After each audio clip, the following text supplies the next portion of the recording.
I do have a surprise for you, though. I won't call you a communist, but I do have a surprise for you. Um, I just hit record on the meeting, by the way. I made something. Surprise! I was gonna wait. Surprise! You hit record. Surprise! I hit record. I was gonna wait to show you this until I like actually brought it to your house, but I don't know when that's gonna be. So I was just gonna show you, but I ordered you something. You said you ordered me something. What did you I did. order me? It is a prototype of a mug. Ooh, Says that word, is, body, leg, cadence, and pacing. that is Cool. awesome. Yeah, I love made it. that just for you. Anyway, you'll get that sometime in the next 3 months. Probably when you make me come into the office again. Which Uh, is actually in 8 days, you'll get it nine in eight days. days. Yeah, I ordered it. Jackson started making us merch, I love it. so I have our first merch out. I love Yeah, it. yeah, but I used your little thing just for fun because it's the most sane and comprehensive thing we say. So yeah, there that is. I guess I should explain because we're actually recording this. If you're listening to the podcast, I just held up a mug with the 4 words that Laura defines character voice with: words, body language, pacing, and cadence. Except I flipped those last two words: language, cadence, and pacing. So I made a mug for her. Maybe for other people at some point, but right now I'm not sharing where I made it because I did some weird things with it that need to be fixed. I didn't misspell anything. That's not That's it. good. But But you know that I I got the wouldn't have design noticed. too big. It like bleeds down there a little bit. So Oh, yeah, we got to fix it. But you wouldn't notice. So now, do you have the Dialogue Doctor logo on it? no, I have dialoguedoctor.com on the bottom down there. Oh, okay. I can't Yeah, see that. I don't have the You dialogue. got to Yeah. hold it closer to the camera and put your hand behind it. Yeah, that just right Hell, there. That's perfect. Did I get it? Okay. Yeah, I saw every part of it. Thank Best you. podcasting ever. All right. So we're talking about a short story tonight because this is our monthly Slack Zoom call where we break something down and work on it together because working on things makes us better writers. So I'm going to make everybody introduce themselves. Um, and I want to know what your name is, what you want to be known by, um, what you're working on writing wise right now, and one um, fascinating thing that happened in your life this week. One fascinating thing that happened in your life this week. I'll go first. My name is Jeff. I am working on 3 books at one time right now. Four books at one time right now. That is some nonsense. I have too many projects going. I am working on a novel that I've been working on since November that was supposed to be finished in March, but I can't emotionally bring myself to finish it because it's emotionally painful. So I keep starting to write it and then putting it aside. I'm working on a Vela project with JP Reinflesh. I'm working on the Dialogue Doctor book, and Laura and I are working on a prompt book together, a workbook together. So I'm working on 4 things right now. And something interesting that happened in my week this week. See, I put this question out and I don't actually have an answer. you can come back to it if you want. The Mm, mug. The mug came in the I got a mail. mug. Oh my gosh. I made our first merch for dialoguedoctor.com. I made our first merch. See? It's a mug. Yeah. I made that. Good. You That was you the did good interesting with thing that. that happened to me this week. Yeah. I need to pay Vince to walk around and just be your prompter when you don't know what to say. Vince will just whisper lines to you. Yeah, I'm your bard. I need a bard. I told everybody that is present before that I'm already a glass and a half into a really great bottle of whiskey. So I cannot promise how the podcast It's is going to not come out whiskey. tonight. It's scotch. It's If you scotch. don't It's know what it scotch. is, It's I'm single not going to buy you malt. another bottle. It's single malt scotch whiskey. It's better than I usually drink. I usually buy old grandpa whiskey. That's literally the name of the whiskey. It's $9 a bottle. It's on the bottom shelf. That's what I usually drink. So Laura bought me a really nice bottle of scotch, and I I don't mean, know it's what to the do with it. Dialogue Doctor 1 year anniversary. It I feel is. like It is our one you year are the anniversary. CEO of a successful small business. You That's right. got to It's stop 1 year drinking. old. It poops itself a lot. It's an angry little baby, but it was made by those of us on the call here. All right, somebody else start talking. Sully, introduce yourself. All right, my name is Sully. I'm retired Air Force. I'm still trying to be a writer. Learned a lot this last year with dialogue. You are a writer. You're not trying. You're successfully doing it. Well, I started a couple new things this week. I made a kind of a tentative deal to start providing a short once a week blog post to another writing platform. So I wrote the first one today to just trying to get the ball rolling. So I'm gonna try to do that once a week. Awesome. It's gonna be writing or storytelling related, but then also I'll probably throw in some fitness related things that are applicable to maybe readers and authors. Very cool. The other thing is that obviously I mentioned earlier that I started working at a little gym outside of town, and so I'm going to start doing some cycling classes there. That's going to be a lot of fun, I think. Very nice. And then I've been reading a lot about dialogue, and I'm looking forward to your 2 books so I can add to the collection. Nice. I just finished a book by Ross Hartman, and it really explained in great detail everything. It kind of brought together all the different terms we use for writing into one location. Awesome. And it was really nice for me because there were so many things floating around that people have called different things in the past, but you didn't know they were the same things. Does that make sense? Yeah. I love that kind of like systematizing of knowledge. That's very, Yeah. I find that very helpful. Yeah. So my next step is to go back, use that book as a template to kind of write a draft. Nice. I think that will help me get over the writing hiatus I've been on lately. Awesome. Sounds great. Vince, going to introduce yourself? My name is Vince. I'm trying to write a novel, and I am in the Slack group. And the interesting thing I've done this week is I watched Jeff fill his coffee cup to the top with whiskey, and I help him. When He gives me all the words, Yeah. I can't speak. Yeah, all the words I can't speak. Yeah. Laura, you want to introduce yourself? Yeah, I'm Laura. I am actually working on 2 books right now, which is weird for me to say because I'm usually the editor and not the writer. Yeah, somebody needs to kick this dialogue Dr. Baby in the pants, though. We're writing the Dialogue Doctor book, and we're writing a prompt book. And I'm actually outlining an encyclopedia series of different character voices. It's just an idea that we're kicking around in the Dialogue Doctor coffee room, where we now have coffee mugs, apparently. We do. We have our own coffee mugs. And there's only 4 of them. Only 4 of them were made. Yeah, high value things. Well, that's exciting that I get one. Like, Yeah. You get 2. You get 2. You get 2. Yeah. So the story behind this is my son is a really talented artist, and I bribed him with money to create some art for us to put on things so that we can start having some Dialogue Doctor stuff.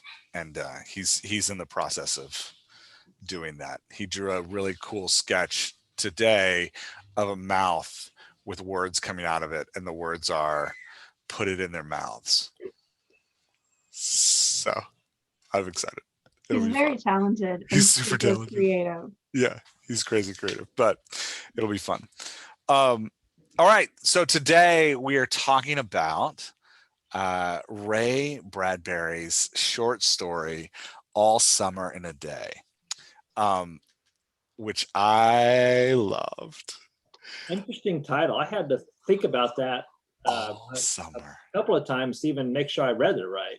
Yeah, I'm pumped. So let's do a 101 on Ray Bradbury real quick before we get into the story, because I love Ray Bradbury. He's one of my favorites. So born 1920 in the middle of the Great Depression, parents moved to LA where he went to Los Angeles High School. Fun fact about Ray Bradbury: never went to college. Graduated high school, joined the Los Angeles Science Fiction Society, which had a whole bunch of professional writers in it, and started writing. He joined that at age 16, started writing, started focusing on writing fully at 18 when he was rejected from signing up for World War II because his eyesight was so bad.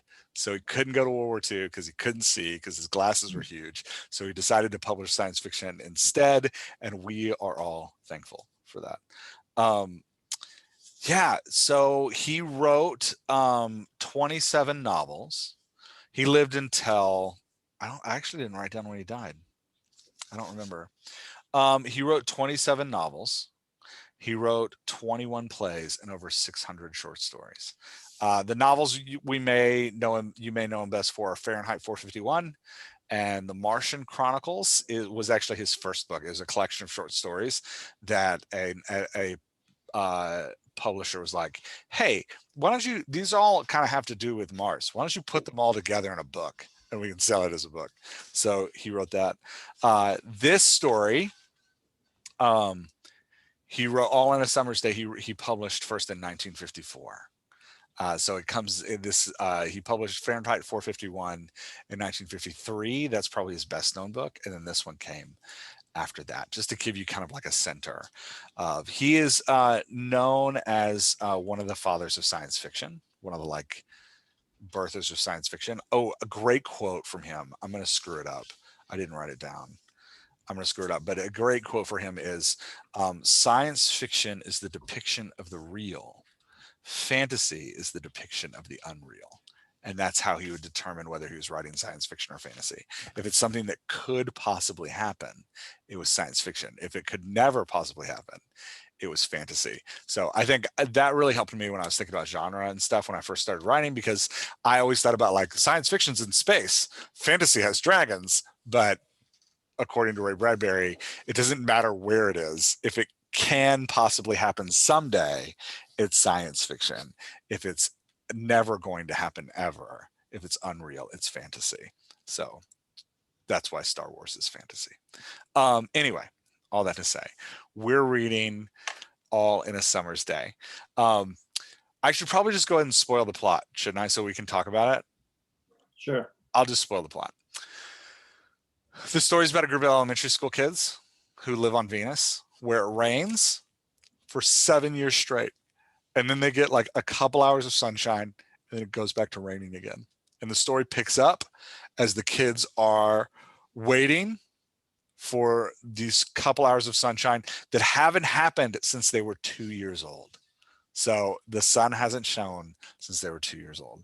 They're sitting out there waiting, and there's one girl named Margot, who is from Earth and has seen the sun before. And we will talk about, that's all I'm going to say about her. She's very excited to see it. And the kids bully her and lock her in a closet. And then they forget that she's there. And they all go play in the sunshine. And then it starts to rain again. And as it starts to rain, they remember they locked Margot in a closet. And the story ends. I warned you about spoilers. And the story ends with the line, they unlock the door even more slowly and let Margot out. It's so sad. Anyway, so I got a couple questions for us as a group. I love this story so much. And I love how he uses dialogue. It's amazing. How did you feel about the story?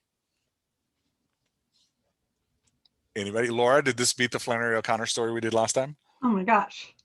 Like, there was no contest. Like, there's less overt racism in this one.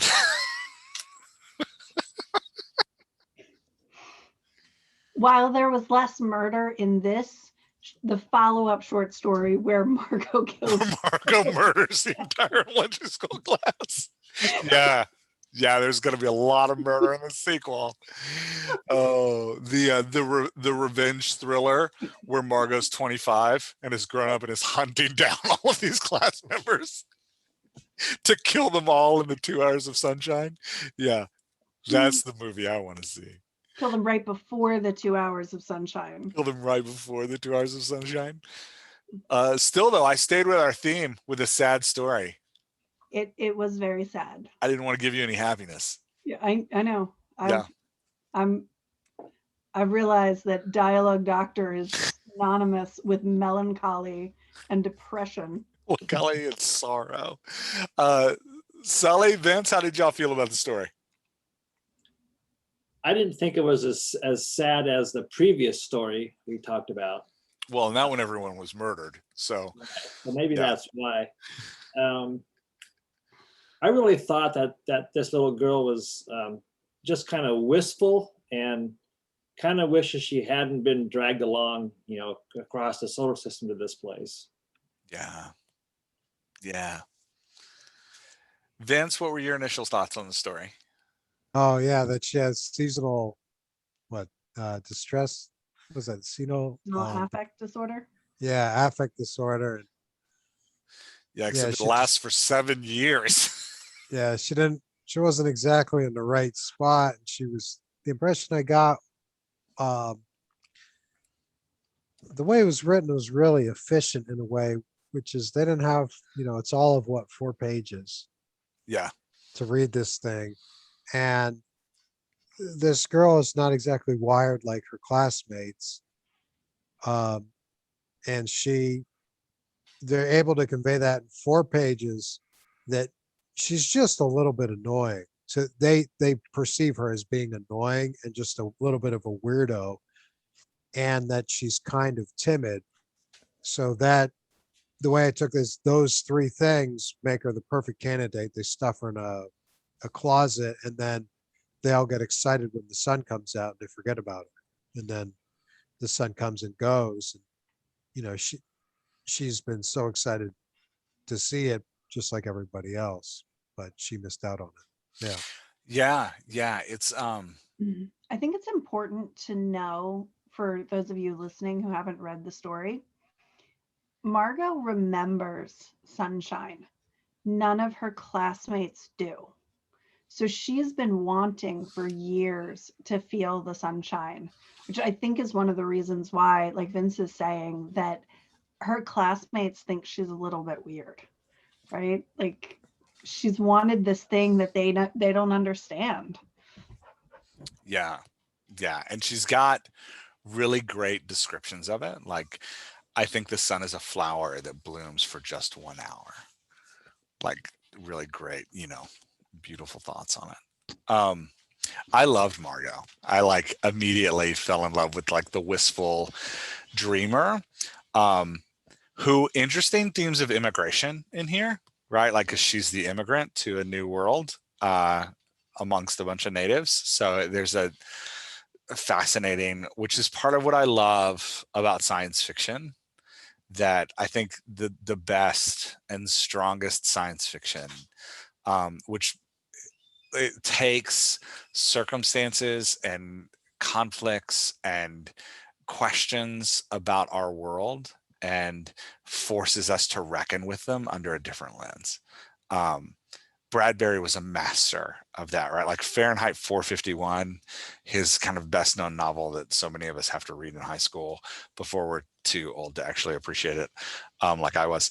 It is just this forcing you to reckon with the forces in culture and in life.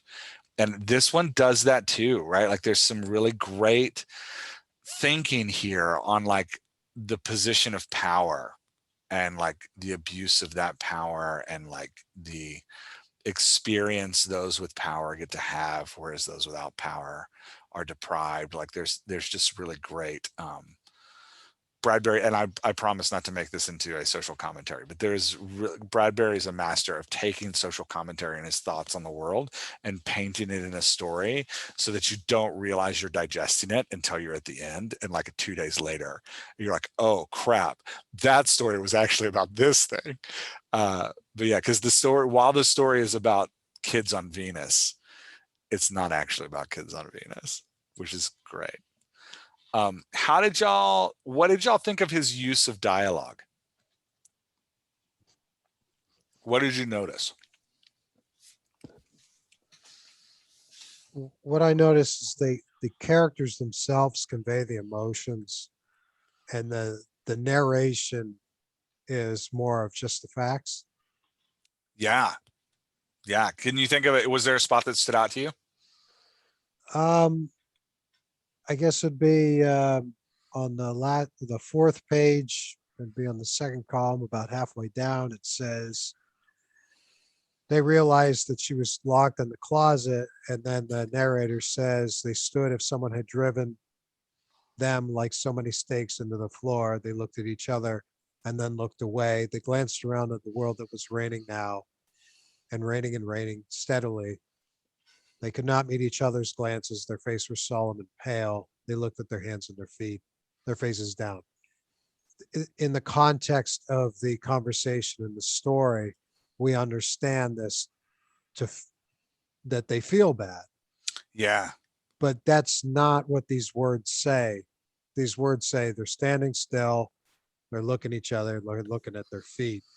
And I think that's where it gets a lot of the economy here is, right before this paragraph, they're like, oh yeah, we forgot her in the closet.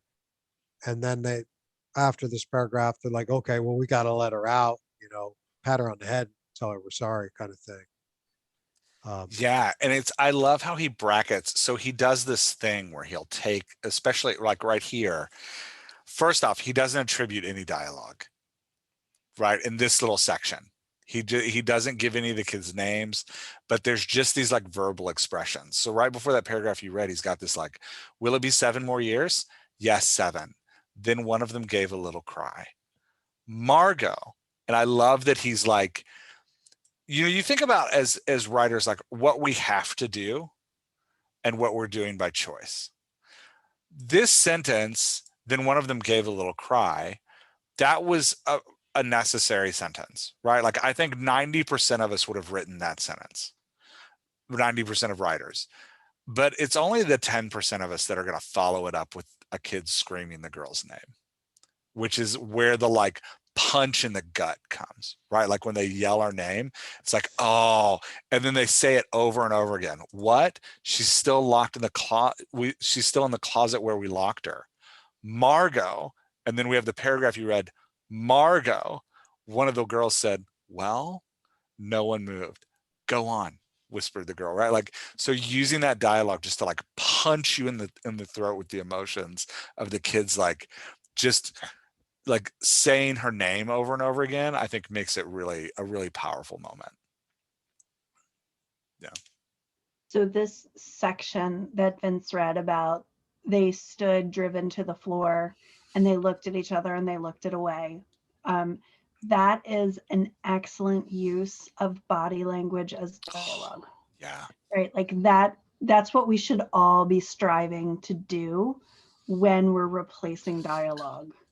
The other thing, and you all have hit on it, but just for those who would listen to the tags podcast that went up, when we talked about tags in chorus scenes, Bradbury does a fantastic job with that.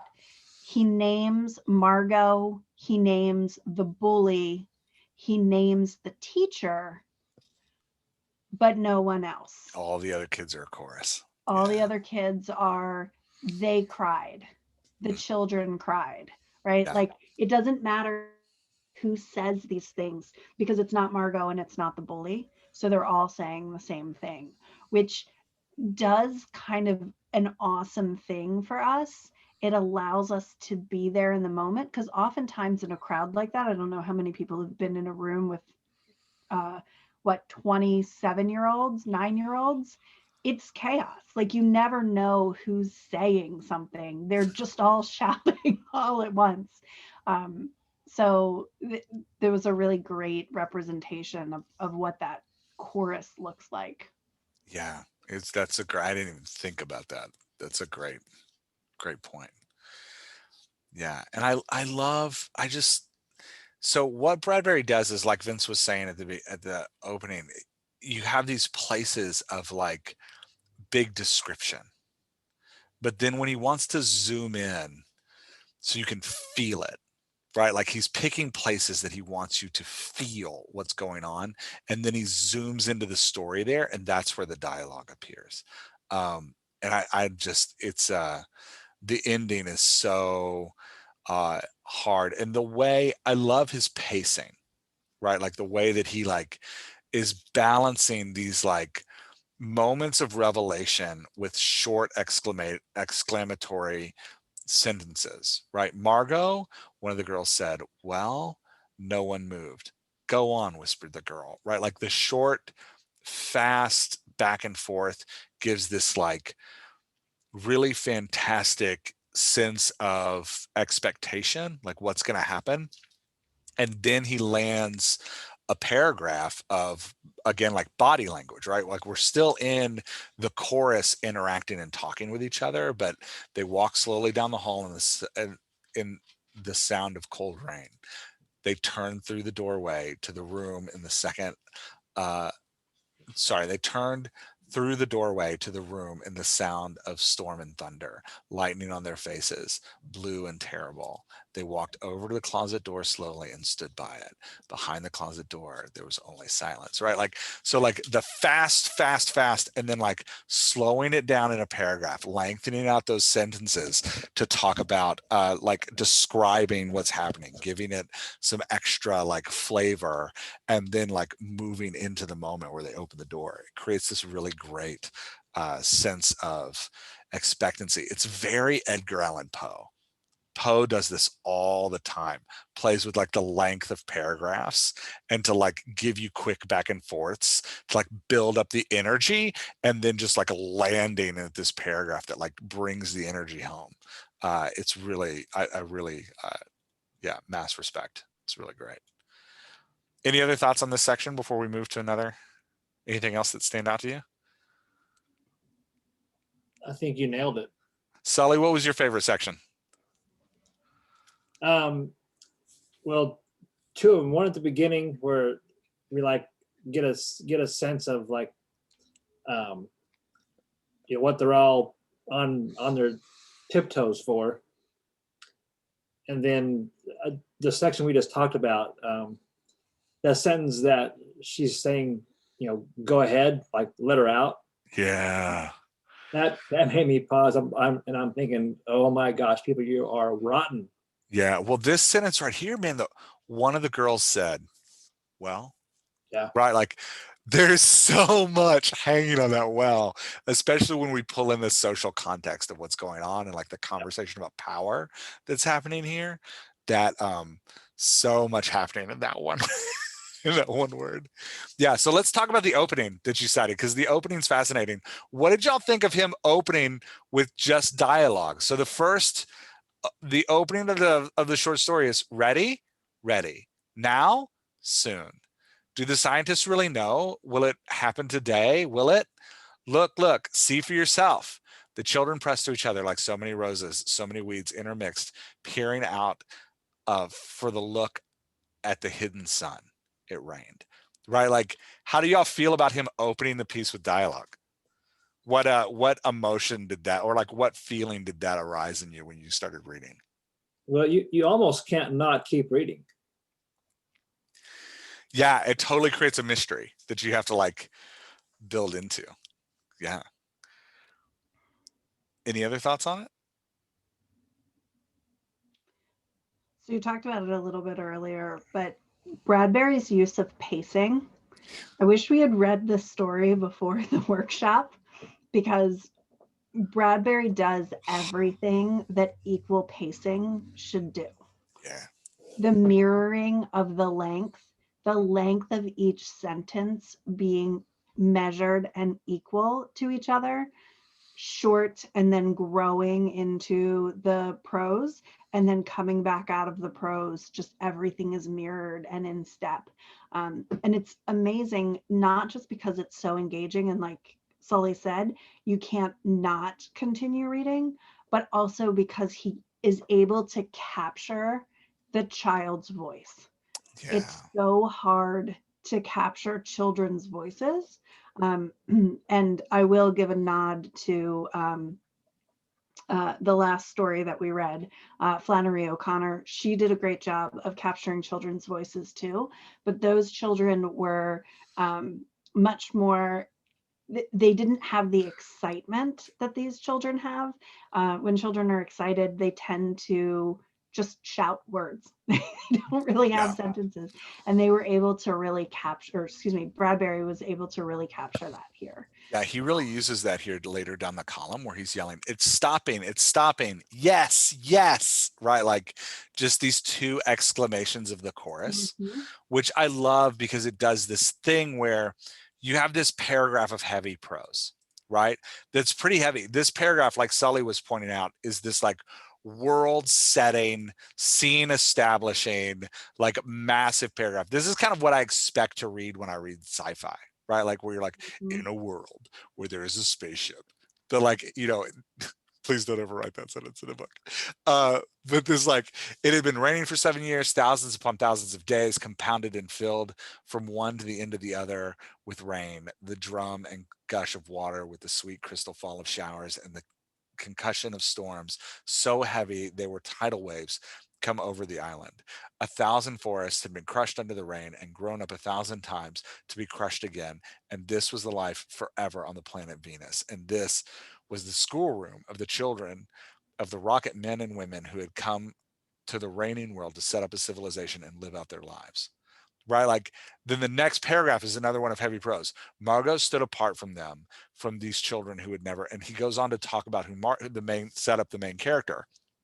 Again, I think like 95% of us as writers would like, well, okay, not this paragraph, but we would write a paragraph like this, right? Where we would like define the world, and then we would go right into a paragraph like this, where we would define the lead character, right? Like I think of the writers I edit, that's like, you know, 100% of the time what we all do.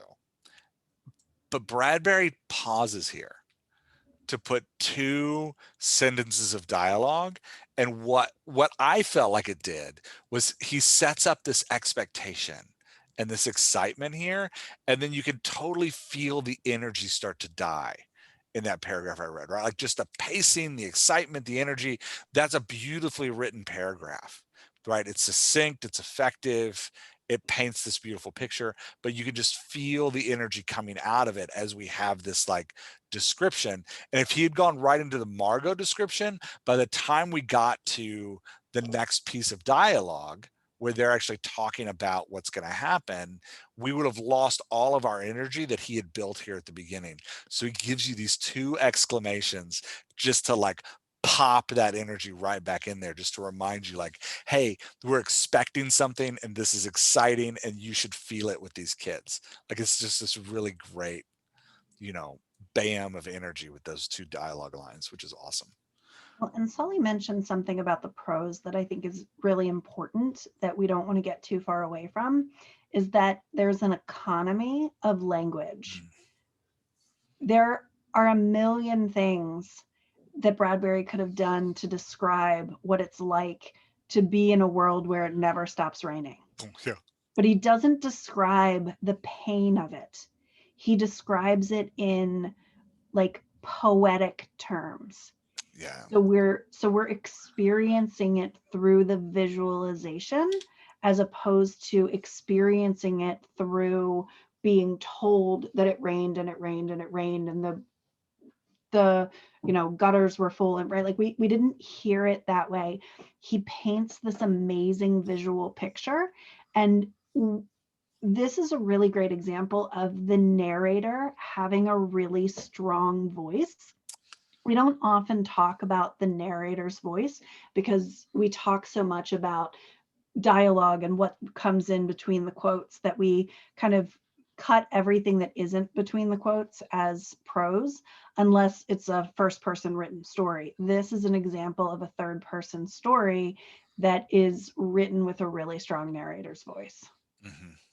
Yeah. It was beautifully poetic, which, I mean, coming from somebody who hates reading prose and never reads poetry, the fact that I find his work so engaging is really a testament to his skill. And like you said about the balance of where the characters talk versus where the narrator talks, I think is really an important thing that we can learn here. Yeah, and I think as writers, pausing to ask that question of like, why did he do this thing? Why did he include those two weird exclamations that actually belong later in the story, right? Like they don't belong right there, because we're gonna, after he says these two things, we go into a flashback of Margot talking about what the sunshine is like, right? Like, so these don't belong here, but he's forced them in there. And the question is like, why as a writer did he do that? After this beautiful, like you're describing, this beautiful poetic prose, come back to the kids' voices. I think there's a lot, to learn from just these couple paragraphs. The like starting off high energy dialogue, pushing it out, a chorus talking, no attribution to any of it, and then just moving directly into this beautiful prose, but then like not getting lost in your own prose, but bringing back the energy with the dialogue is just, yeah, it's great. Let's talk about the poem, because this is something I really loved. We talk a lot about, like, in dialogue doctor stuff, I know I do when I'm on calls with people, about zooming in and zooming out and using dialogue to make the moment present, whereas prose tends to pull us back. And it relates to that like energy of the text, right? Like when we're in amongst the trees and we're touching every tree, there's a lot of energy, but when we zoom back to see the forest, it's a beautiful view, but you start to lose some of the energy and excitement of like running through the trees. And so like here, he does this really great thing where he's got this paragraph where he describes Margot and he lays out to us who she is. And then he says, all day yesterday, they had read in class about the sun, about how like a lemon, it was hot. Oh, sorry, about how like a lemon it was and how hot. And they had written small stories and essays and poems about it. Now, he could say here, Margot's poem compared it to a flower. But he goes ahead and he gives us this line of her poem, which is like that quasi dialogue where he's like, I think the sun is a flower that blooms for just 1 hour. That was Margot's poem, read in a quiet voice in a still classroom while the rain was falling outside. So like by giving us this in her voice and like by putting it in her mouth, he gives us that like deep intimacy of the moment where you can actually like feel her reading it in class, as opposed to him just telling you Margot compared it to a flower that blooms once an hour, right? Like there's that technique of getting her to like say it with, and you can see her like whispering it in front of the classroom, I think is really really makes this moment engaging. And then having the boy like, oh, you didn't write that, protested one of the boys. I did, said Margot. I did. William, said the teacher. So like giving us their response in voice is, I thought was so great. I loved this moment. I stopped and read it like 3 times. It was awesome. This is an example of the emotional impact dialogue has on us. So we see this, and for those of you who can't see Jeff's screen, I think the sun is a flower that blooms for just 1 hour is in italics in the middle of a paragraph. This is italics I accept, by the way. So even I'm sure Bradbury appreciates your acceptance. Yeah, that's right. Bradbury, you give my acceptance on your use of italics. So it's in the middle of a paragraph. So even lazy readers are going to catch it and their eye is going to be drawn to it. And then it ends with the language that Jeff just read about the poem was read in a quiet voice in the still classroom while the rain was falling outside. And this is where we as readers shrink into our chairs with Margot. We feel her pain of having to speak up about something she loves so much to a room full of children who don't really accept her. And then the immediate response to that is, oh, you didn't write that, right? Like this. And immediately all of that like joy we felt about this poem, this vulnerability that we felt with Margot about having to speak up with such a quiet voice just to get beaten down and bashed down. And notice that the boy didn't just start with, "You didn't write that," which so many of us would do. Bradbury added the "aw" in there, which is so like a bully, right? Like they can't just say what they mean. They have to drag it out. So in that moment, like we feel her crush. And then this is probably where she speaks the second most. I did. It's like she's begging to be seen. She's begging to be heard. And then the teacher, as so often happens when there's a bully, the teacher doesn't actually do anything to help except call the boy's name, right? Like doesn't come to Margot's defense, which again puts Margot in this situation of like, she has no allies here, which is why she ends up locked in a closet for the most important thing that happens in 7 years. The teacher doesn't even notice that she's not outside with the other children. That's how hard Margot's life is. And we're able to start feeling that with her poem and her quiet voice. It's just, it's an amazing emotional like roller coaster that we get to feel with her. Yeah. And since we talked about dialogue tags, I just want to pull this out. "I did," said Margot. "I did." Right. He's putting that tag in the middle to intentionally slow you down and force you to live in what Margot's saying, right? Like you will not be able to convince me that moving that "said Margot" to the middle of those two sentences isn't 100% intentional. He's pacing you out. Absolutely. Yeah. Yeah. Anyway, I loved it. Let's go down to the next. Well, we have more dialogue here. "Where's teacher? She'll be back. She better hurry. We'll miss it." So this is an interesting construction where he uses dialogue here too, because he has to move us from this remembrance of the past back into the present, right? So he says, "But that was yesterday. Now the rain was slacking. The children were crushed in the great thick windows." So we're like, he's slowing us down again.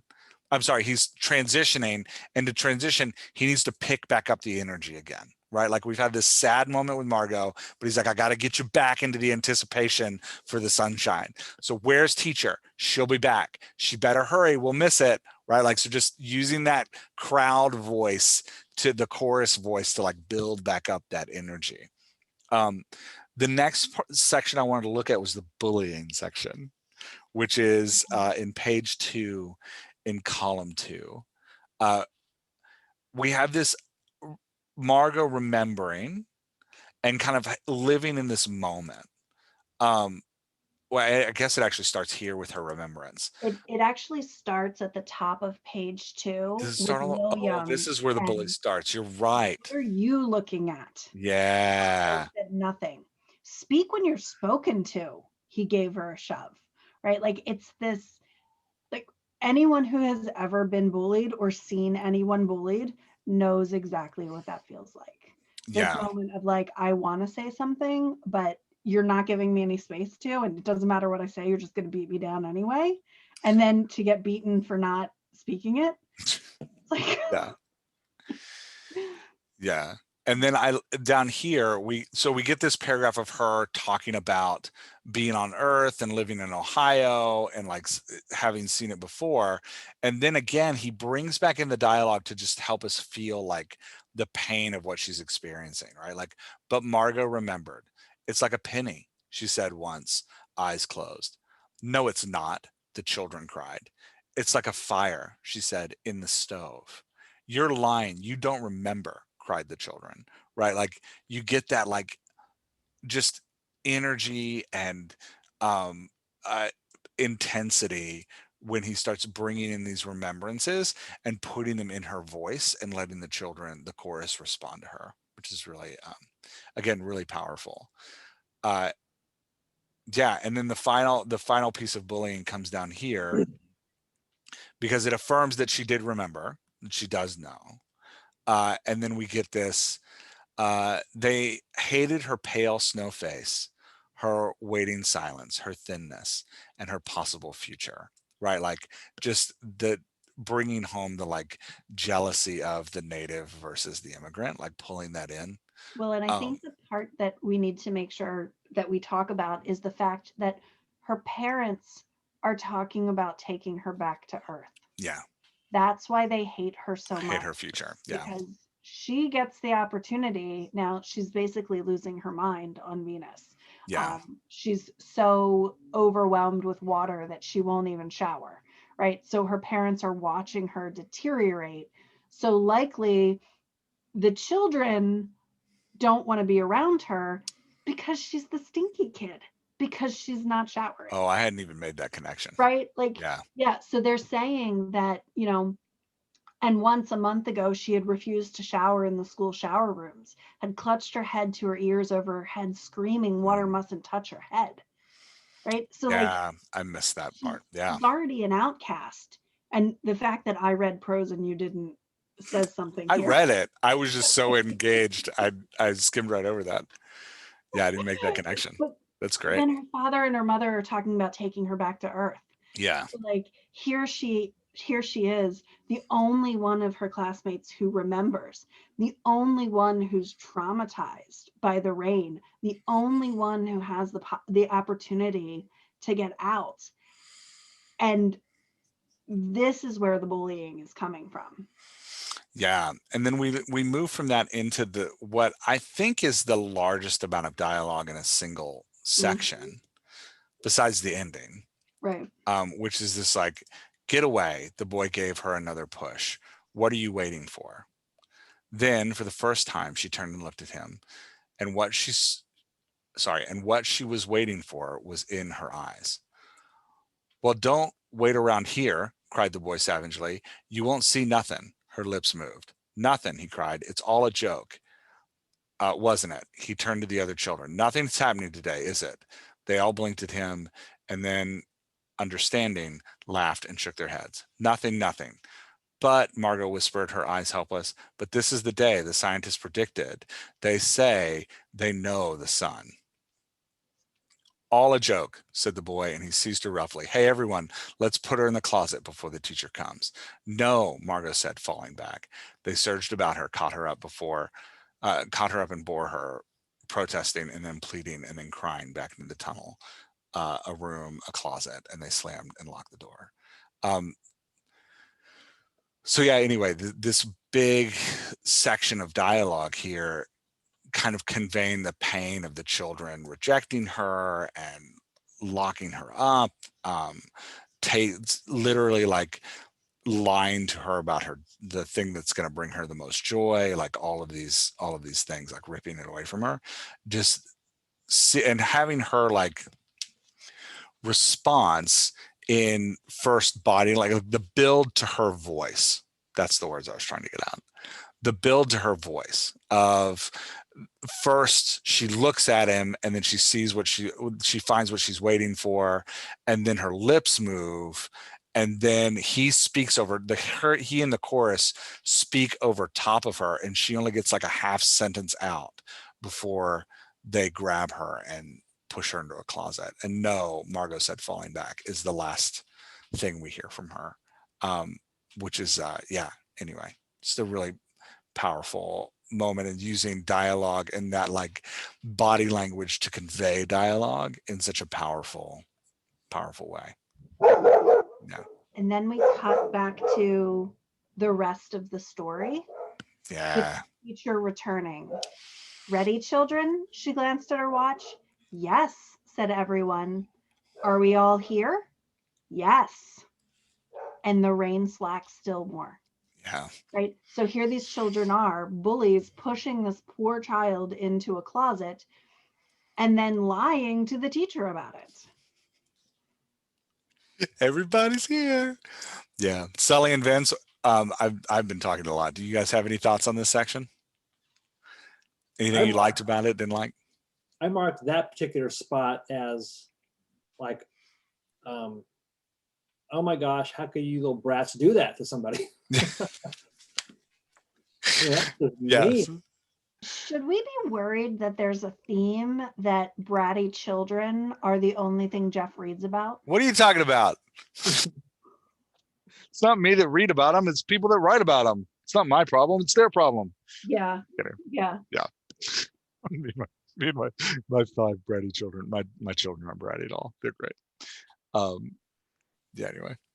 Yeah. It's a super painful moment. It's just, and you just have to, like, as a writer, you just have to like sit back and be like, damn, props. Well done. Yeah. Vince, you got any thoughts on it? I think the only thoughts I had was just this perspective that I wasn't aware of. One of the nice things is he is true to the way children act.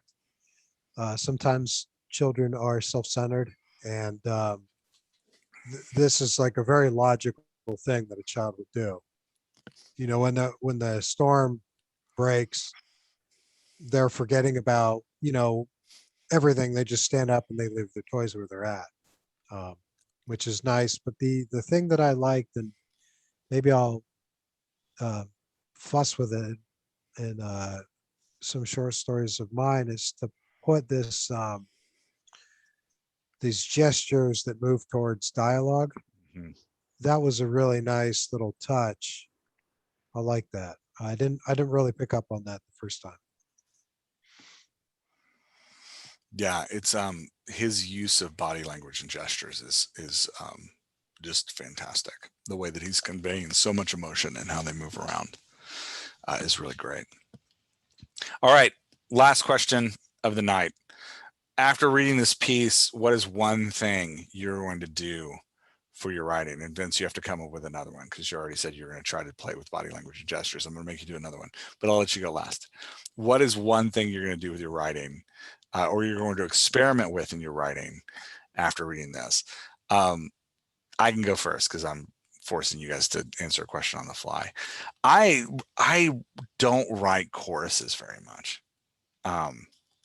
And it's something I really want to play with. So I've got a scene coming up that I'm going to write tomorrow that has, it's kind of a mob scene where a guy is speaking to a large group of reporters, and I'm going to play around with the chorus voice that he has going on here, where he doesn't attribute anything to anybody but the group, and he describes their movements as they.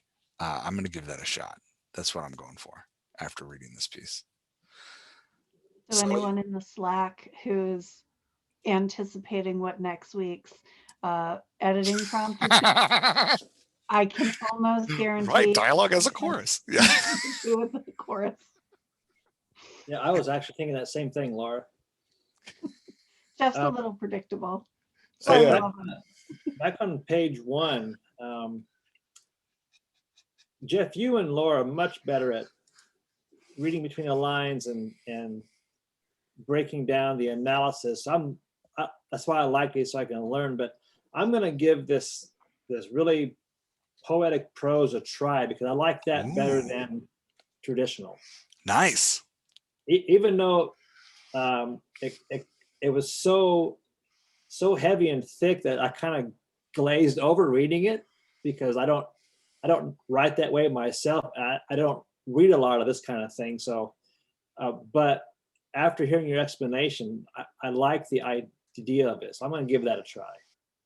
Yeah, I was listening to Ezra Klein's podcast this week, and he's got, I can't remember the writer's name that he has on. A really fantastic writer who does a lot of sociology work around schools. And something she said about poetry and plays and comic books, she was actually comparing all 3 things together, because she writes all 3. And he was like, how do you get from poetry to comic books? And she's like, poetry, plays, and comic books, you have to have an obsession with the economy of words. So just to encourage you, Sally, write that poetic prose, obsession with the economy of words. Yeah. Well, and I've noticed the same thing in, actually, to answer your introduction question, July 1, I started reading 2 chapters a day out of the Bible. And it's the same thing. It's a lot of economy of words. Oh yeah, man. Very poetic. So yeah, especially if you started at the beginning and like the early books of like Genesis, that ancient literature. yeah, very beginning, super economy of words. Yeah. I'm really trying to soak that sort of thing up. Yeah, yeah, it's fun. And for that ancient literature, a lot of visualization of things that I think we lose a lot in our more descriptive type writing. I remember I translated back in another life, I translated the book of Genesis from Hebrew into English, and the verb I see appears like 70 something times in the book of Genesis. It's the weirdest thing, but the book is all about being seen and people being seen. And so like the way the ancients used to play with language like that is really, I think you're nailing it. Is there's an economy of language that plays with imagery that we lose a lot in our more like plot focused, descriptive, pounding out pages writing. Well, the term I would use today to compare with is mundane. Yeah. Can I ask one more question? Yeah. I noticed that a lot of these in the there's a space between. I The think letter that's and just the copy we're reading. Oh, You can really? find this story in like 1,000 places. I just took the first link, and the first link has typos, Oh, has gotcha. some weird spacing in it. I really think it's just a copy issue, because I Okay. looked at other copies and they don't have those. So Oh, gotcha. yeah, it's not intentional. Yeah, I just picked a poor copy to share with everybody. Yeah, Laura, you taking anything away from Bradbury in your writing this week? So for me, it's less about writing because all of my writing is nonfiction. Nonfiction is harder to put dialogue in. Not impossible, but harder. But from an editing perspective, um, I am always trying to play with pacing and positionality of dialogue as it relates to prose. And anyone who has had any of their work edited by me, you know that most of the time I cut prose, especially prose that's unnecessary. So what I really appreciated about Bradbury, and I would like to play with a little bit more, is, and there might be something in a editing prompt coming up about this. Not promising anything, but just like where the dialogue stops and starts and how it relates to the prose, I think is really masterful here. And like the breaking it up and the transitioning and using the prose to help bring us in and out of the past and the present, I think is a really neat thing that Bradbury does that I'm excited to play with. Yeah, I think something as I've been editing and working with other writers, I've been thinking about that a lot. And the phrase that I've been using with myself more often, I don't know if I've used it publicly with anybody, is the physicality of the text.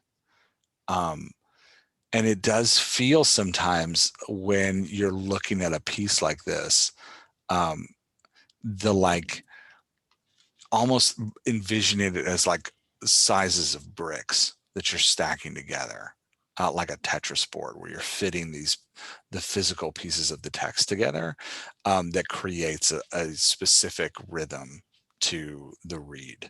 And this has a definite rhythm to the read, right? Like there's like zoom in, zoom out, zoom in, zoom out, right? Like, and every time you zoom in, there's like this big kind of anticipatory energy or painful moment, and then you zoom back out into this like beautiful prose, and it's got like some real fascinating physicality to it.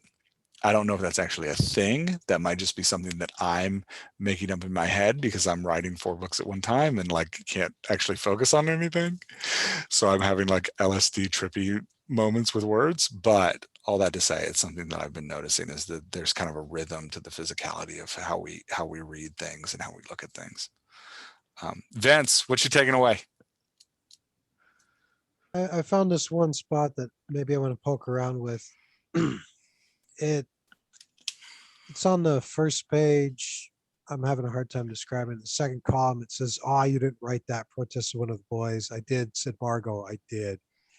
And William said, one of the teachers, what I really liked about that is you had an anonymous chorus voice, Hmm. and then you had a reply, and then the teacher scolds the child, but then names the boy that protested, right? So there's Yeah. kind of like this backwards reference Yeah. just within those 3 lines. And I really like that back, because I'm actually writing a crowd scene right now. Um, so this is completely wonderful, but I'm wondering if there's a way where I can kind of like do a back reference. Maybe I'm not describing right, but No, you're to do a describing it back, great. Yeah, like not forcing the name. Like, so instead of saying, "Oh, you didn't write that," protested William.